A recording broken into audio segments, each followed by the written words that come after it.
Sahabat Uhing dimanapun Anda berada, kali ini kita akan mengenal tokoh pejuang yang berasal dari Kalimantan Barat. Buku yang ada di tangan saya ini dikarang oleh R.M. Umar, Y.A. Dedi Subardi SPD, dan Dr. Andus Suparman. Ini bisa sahabat lihat, inilah gambar para tokoh pejuang yang berasal dari Kalimantan Barat. Mengapa kita perlu mengenal tokoh pejuang dari daerah kita masing-masing, sahabat?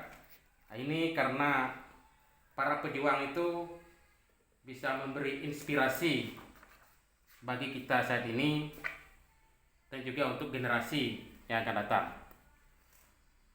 Di dalam buku Mokhtar Lubis yang terbit pada tahun 1997 yang berjudul Sastra dan Tekniknya, yang diterbitkan di Jakarta oleh Yayasan Obor Indonesia, pada halaman 12 Mokhtar Lubis menyatakan bahwa setiap anak manusia di bawah sadarnya tak luput memikul warisan sejarah bangsanya, masyarakatnya atau kaumnya. Warisan yang mengandung berbagai nilai yang terkandung dalam sikap dan nilai hidup, adat istiadat, cerita dongeng, dan pengalaman sejarah nenek moyangnya. Nilai-nilai demikian dapat memberikan padanya kekuatan, sebuah pegangan pada kesenambungan dari nenek moyangnya berabad ke masa lampau, hingga ke dirinya dan ke eksistensinya di hari ini. Kemudian ada banyak orang mengatakan bangsa yang besar adalah bangsa yang menghargai jasa para pahlawannya. Para tokoh pejuang adalah para pahlawan bangsa yang harus kita hargai dan ingat akan jasa dan perjuangan mereka. Adapun para tokoh pejuang yang berasal dari Kalimantan Barat adalah yang pertama yaitu Pangeran Kuning, yang kedua Abdul Qadir yang bergelar Raden Tumenggung Setia Pahlawan, yang merupakan satu-satunya pahlawan nasional yang berasal dari Kalimantan Barat, khususnya putra Kabupaten Melawi, yang sampai buku ini terbit tahun 2015 merupakan satu-satunya putra Kalimantan Barat yang dianugerahi pemerintah menjadi pahlawan nasional. Yang ketiga Pangsuma, yang keempat Jerandeng Abdurrahman, yang kelima Gusti Sulung Lelanang, yang keenam Ali Anyang, yang ketujuh Bardan Nadi, yang kedelapan Rahadi Usman, yang kesembilan JC Opang Urai, dan yang ke-10 Dr. Sudarso.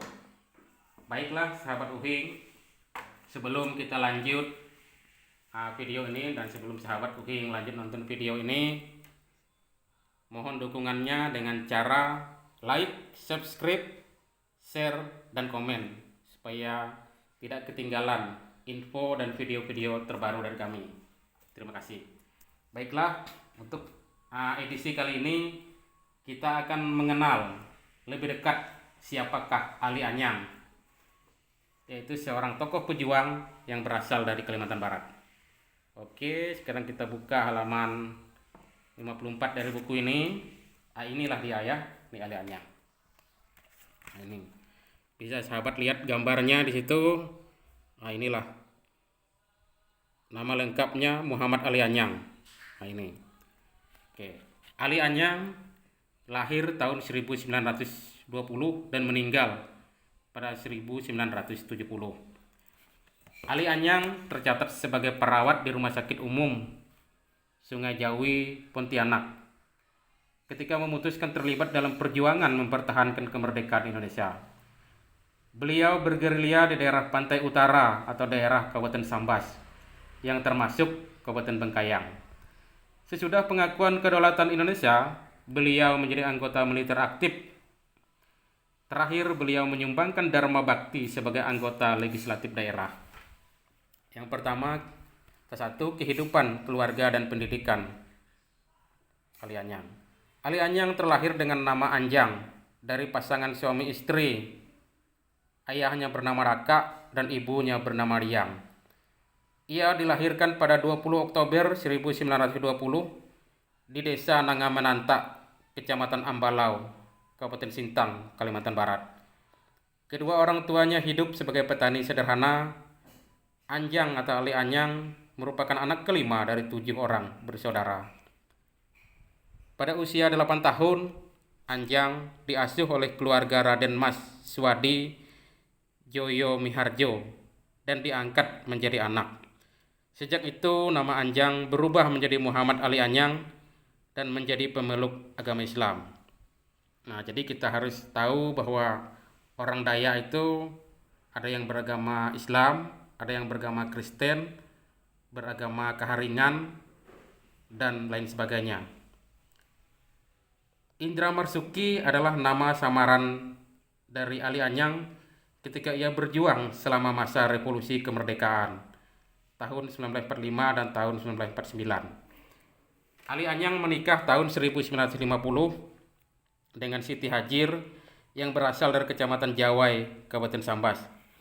Mereka dikaruniai 7 orang anak perempuan dan 1 orang anak laki-laki.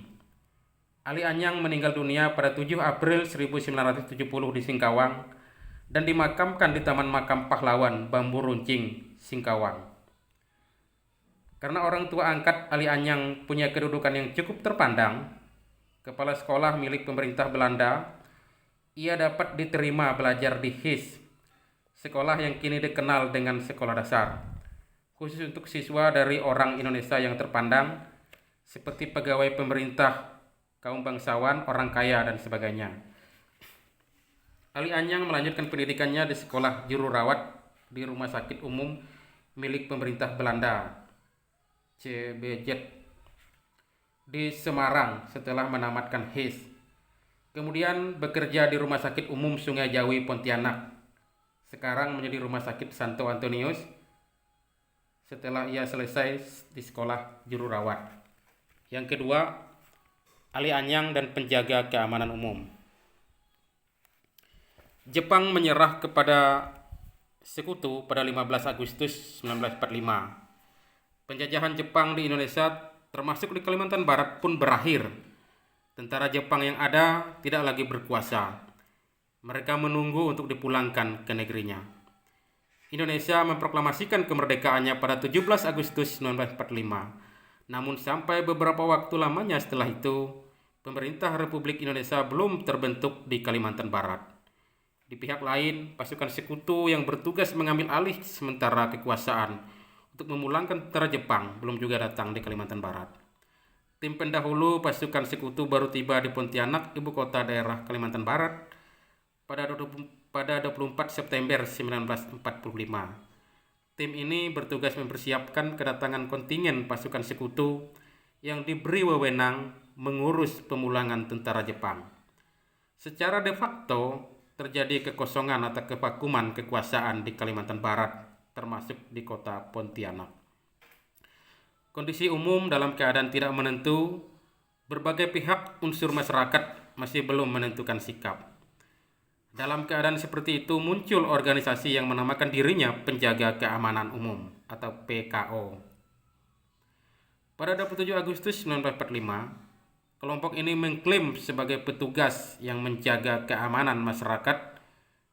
Namun kenyataannya, keberadaan organisasi ini membuat masyarakat kota Pontianak resah. Ketakutan bercampur geram. Anggota PKO bertindak arogan dan provokatif. Apalagi PKO cenderung kurang mendukung kemerdekaan Indonesia. Melihat keadaan ini, Ali Anyang sebagai pemuda bersama pemuda lain seperti Wisnu Prapto, Rajiku Mukri, dan Muhammad Majib berinisiatif menemui Dr. Sudarso, yaitu seorang dokter di Rumah Sakit Umum Sungai Jawi, Pontianak. Beliau ini adalah atasan langsung dari Ali Anyang.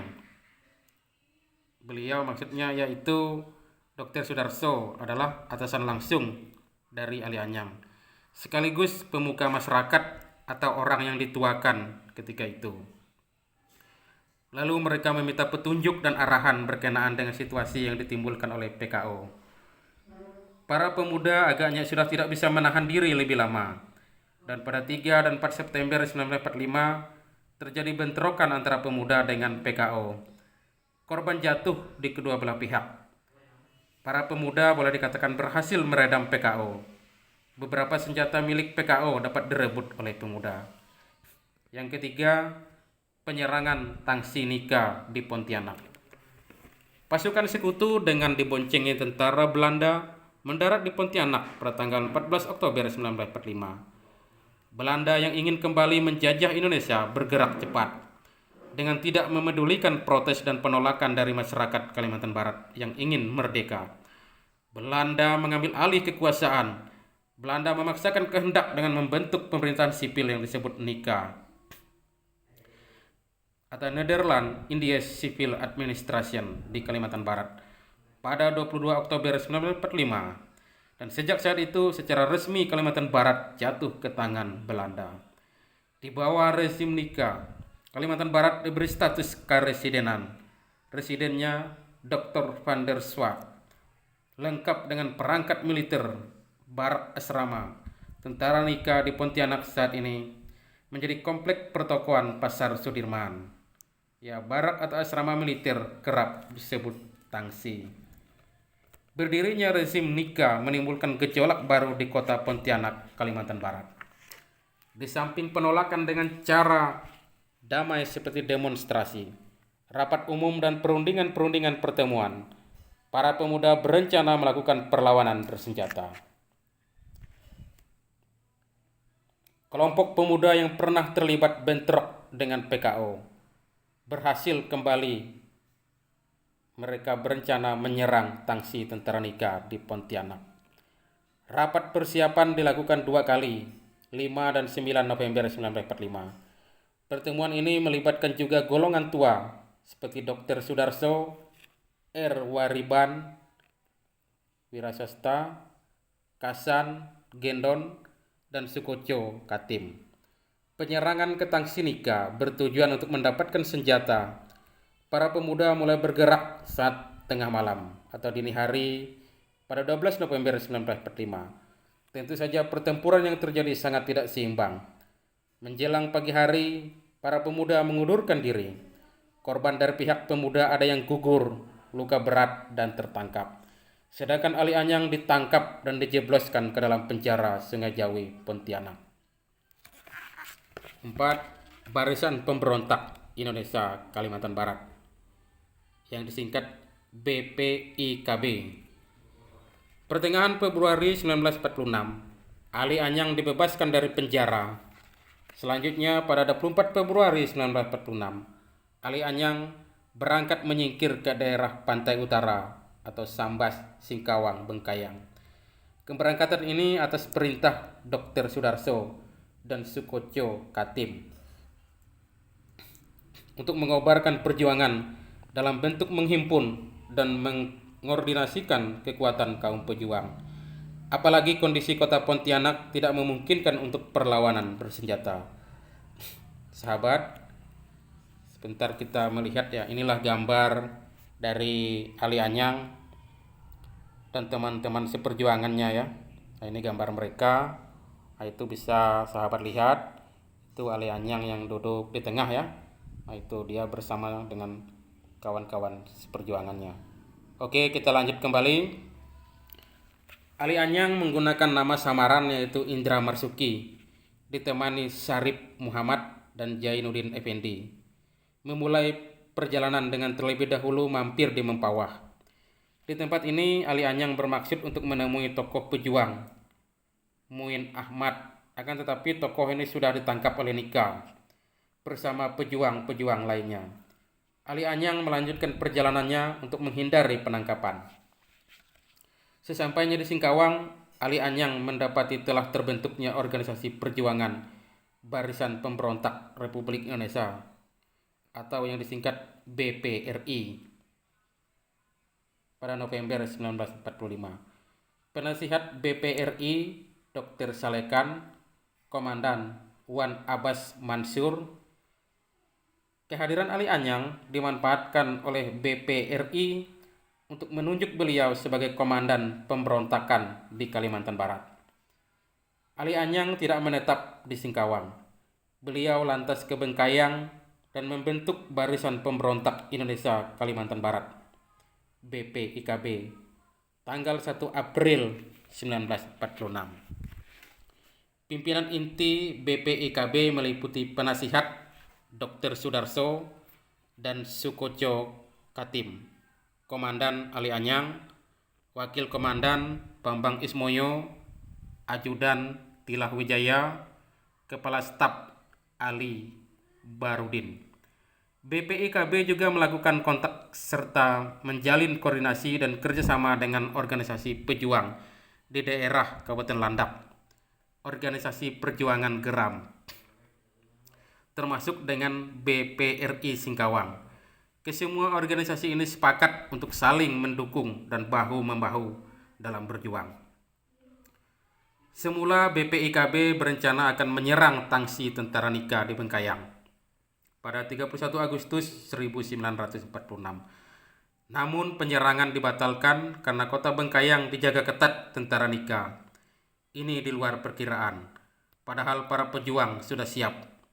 September 1946, BPIKB mengadakan kesepakatan dengan Ahmad Dundik dan Ya Jangkong dari unsur Geram atau Gerakan Rakyat Merdeka, daerah Kabupaten Landak, bahwa akan dilakukan penyerangan secara serentak. 5. Kota Bengkayang dikuasai oleh BPIKB.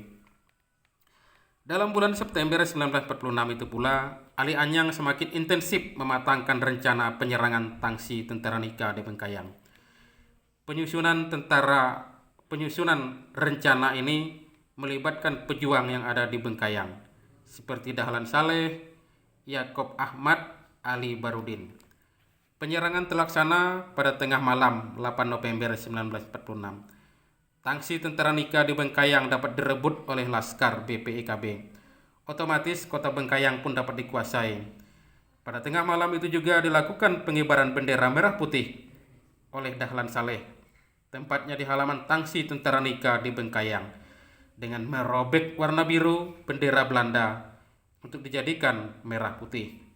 Jadi merah putih biru, birunya dirobek, tinggal merah putih. Berita kemenangan ini diberitahukan kepada pejuang di Singkawang melalui telepon. Komunikasi ini bocor dan dapat diketahui oleh mata-mata Nika pada pagi hari 9 November 1946. Tentara Nika yang sedang melakukan patroli di Gunung Pandering segera bergerak menuju Bengkayang. Di Gunung Pandering, BPIKB telah menempatkan pasukan yang dipimpin oleh Bambang Ismoyo. Sejak pagi 9 November 1946, BPIKB telah bersiap-siap mengantisipasi serangan balik tentara Nika ke Bengkayang. Oleh karena itu, ada pasukan BPIKB yang berjaga di Gunung Pandering. Ada yang berjaga di daerah Teriak, keluar kota Bengkayang, arah Ngabang dan Pontianak. Pasukan BPIKB di Gunung Pandering tidak mampu membendung tentara Nika. Bambang Ismoyo, Kacong, dan Bujang Tangga gugur. Tentara bantuan dari Singkawang membuat gerak maju tentara Nika semakin tak terbendung. Pasukan BPIKB yang bertahan dalam kota Bengkayang pun tak dapat berbuat banyak. Sore 9 November 1946, kota itu kembali dikuasai Nika. Para pejuang tidak mampu mempertahankan Bengkayang karena kalah persenjataan. Mereka mengundurkan diri keluar kota. Ali Anyang menyingkir ke daerah Sambas. Ia dan para pejuang terus dikejar dan dicari oleh tentara Nika. Oleh karena itu, Ali Anyang tidak lama menetap di suatu tempat.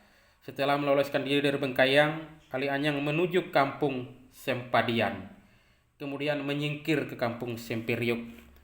Keberadaan Ali Anyang di suatu tempat senantiasa dipantau Nika. Ia harus selalu mewaspadai mata-mata Nika. Atas laporan mata-mata, pada 8 Juli 1947, Nika mendatangi kampung Sempiriuk. Ali Anyang lalu menuju kampung Tekarang. Dari sini terus ke kampung Pedada, Teluk Keramat. April 1948, Ali Anyang kembali lagi ke Sempadian. 6. Penyerangan tangsi Nika di kota Sambas. Mengetahui keberadaan Ali Anyang di daerah mereka, para tokoh pejuang Sambas berusaha melakukan kontak. Demikian juga dengan Ali Anyang. Sekitar akhir 1948, Ali Anyang telah berhasil melakukan kontak dengan tokoh pejuang dari Tekarang. Samiri HN dari Kota Sambas, Mohtar Hamusin dari Kartiasa, Sari Hadahlan dari Sejangkung, Nahari. Dalam pertemuan 1 Januari 1949 disepakati untuk melakukan aksi penyerangan tangsi tentara Nika di Sambas. Titik kumpul para pejuang ditetapkan di Kampung Sembuai, Sejangkung dijadikan markas pertahanan. Penyerangan dilakukan pada 9 Januari 1949 tengah malam, sama halnya dengan penyerangan tangsi Nika di Pontianak. Di Sambas ini pun tidak berhasil. Hal ini sudah diketahui dari awal. Namun bagi pejuang, sebuah aksi seperti ini perlu dilakukan untuk menunjukkan keberadaan pejuang Republik Indonesia. Menjelang pagi, para pejuang termasuk Ali Anyang mengundurkan diri ke markas di Sejangkung. Mereka hanya sebentar di Sejangkung karena diketahui oleh tentara Nika.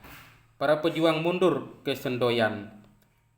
Karena tidak aman, mereka menyingkir sampai ke Kampung Acan, yaitu daerah perbatasan dengan Sarawak, Malaysia.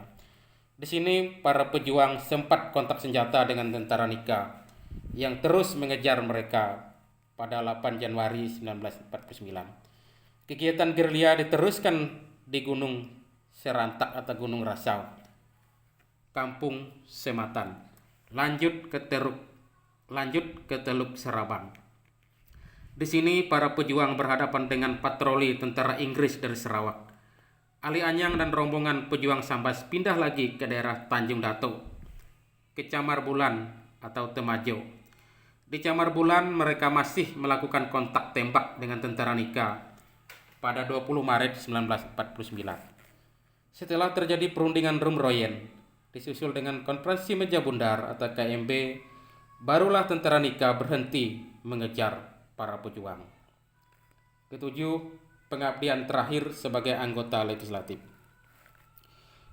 Perjuangan mempertahankan kemerdekaan selesai dengan pengakuan kedaulatan dan berdirinya Republik Indonesia Serikat, yaitu pada tanggal 27 Desember 1949. Ali Anyang tidak melanjutkan pekerjaannya sebagai juru rawat atau perawat kesehatan. Beliau menekuni tugas sebagai anggota militer atau TNI aktif.